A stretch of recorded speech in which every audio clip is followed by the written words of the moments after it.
আমি প্রত্যেকটা বিট আমি অ্যাড করে দিলাম। সো অ্যাড করার পর এখান থেকে আপনারা রাইট চিহ্নতে ক্লিক করে দেবেন। সো রাইট চিহ্নতে ক্লিক করার পর আপনারা ফটোর অনুযায়ী চলে আসবেন। তারপর এই যে বিটের অপশানগুলো দেখতে পেয়েছেন, এই বিট পর্যন্ত কিন্তু ফটোগুলোকে কাট করে নিতে হবে। তো এরকমভাবে একটু বড় সাইজ করে নেবেন জুম করে।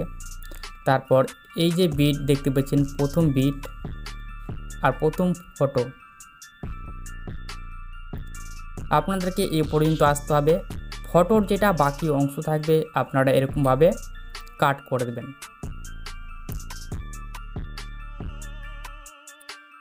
আমি যেভাবে দেখাচ্ছি আপনারা ঠিক সেমভাবে কাট করে দেবেন।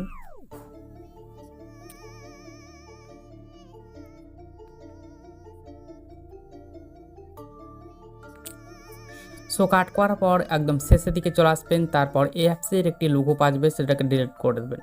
ডিলিট করার পর একদম শুরুতেই চলে আসবেন প্রথম ফটোর অনুযায়ী। প্রথম ফটোর অনুযায়ী আসার পর প্রথম ফটোতে ক্লিক করে দেবেন। তারপর আপনারা ফিল্টার অপশানে ক্লিক করে দেবেন। তারপর আপনারা অ্যাডজাস্টে ক্লিক করে দেবেন। তারপর সোয়াইপ আপ করে চলে যাবেন একটু ডান সাইডের দিকে।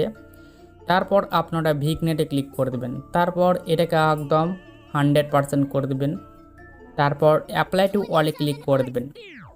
প্রত্যেকটা ফটোর মধ্যে কিন্তু সেটা অ্যাড হয়ে গেছে। তারপর আপনারা এই বক্সের মধ্যে ক্লিক করে দেবেন।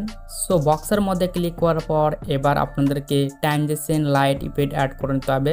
তার জন্য আপনারা চলে আসবেন একটু ডান সাইডের দিকে। তারপর লাইটে ক্লিক করে দেবেন। তারপর এখান থেকে আপনারা ডিউরেশন দেখতে পাচ্ছেন 0.8 সেকেন্ড, সেটা আপনারা 0.8 সেকেন্ডে রাখবেন। তারপর অ্যাপ্লাই টু ওয়ালে ক্লিক করে দেবেন। সো রাইট চিহ্ন ক্লিক করে দেবেন। এখানে দেখতে পাচ্ছেন প্রত্যেকটা বক্সের মধ্যে কিন্তু সেটা অ্যাড হয়ে গেছে।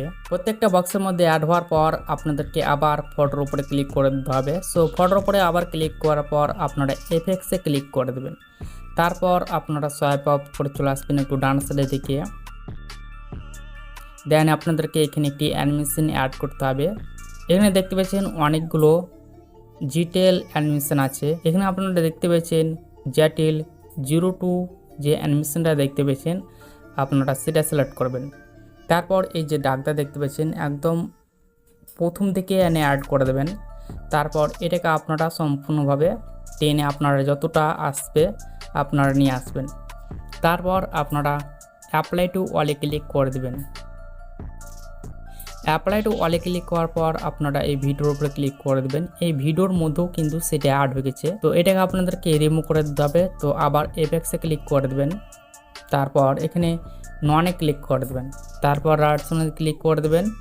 রাইট চিহ্নতে ক্লিক করার পর একদম শুরুতে চলে আসবেন প্রথম দিকে। তারপর 3 নম্বর প্লাস চিহ্নতে ক্লিক করে দেবেন। তারপর এখান থেকে আমি একটি 26 সেকেন্ডের একটি ব্যাকগ্রাউন্ড ভিডিও নিয়ে নাম। তারপর এটাকে আমি ফিল অপশানে ক্লিক করে সেটাকে আমি ফিল করে দেবো। তারপর ব্লেন্ডিং অপশানে ক্লিক করে দেবেন। তারপর এটা স্ক্যান সিলেক্ট করবেন। তারপর রাইট চিহ্ন ক্লিক করে দেবেন।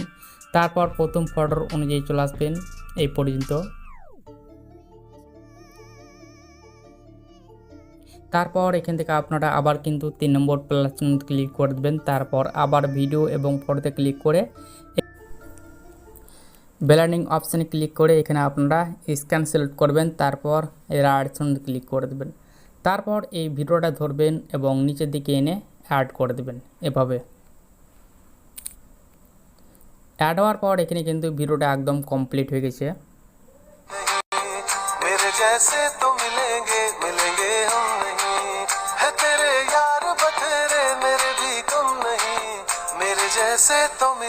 সো এটাকে সেভ করার জন্য আপনারা অ্যারো অপশানে ক্লিক করে দেবেন।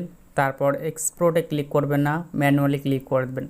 তারপর এখান থেকে আপনারা রেজলিউশনটাকে সিলেক্ট করবেন। তারপরে কিন্তু এক্সপোর্টে ক্লিক করে সেটাকে ডাউনলোড করে নেবেন বা এক্সপোর্ট করে নেবেন।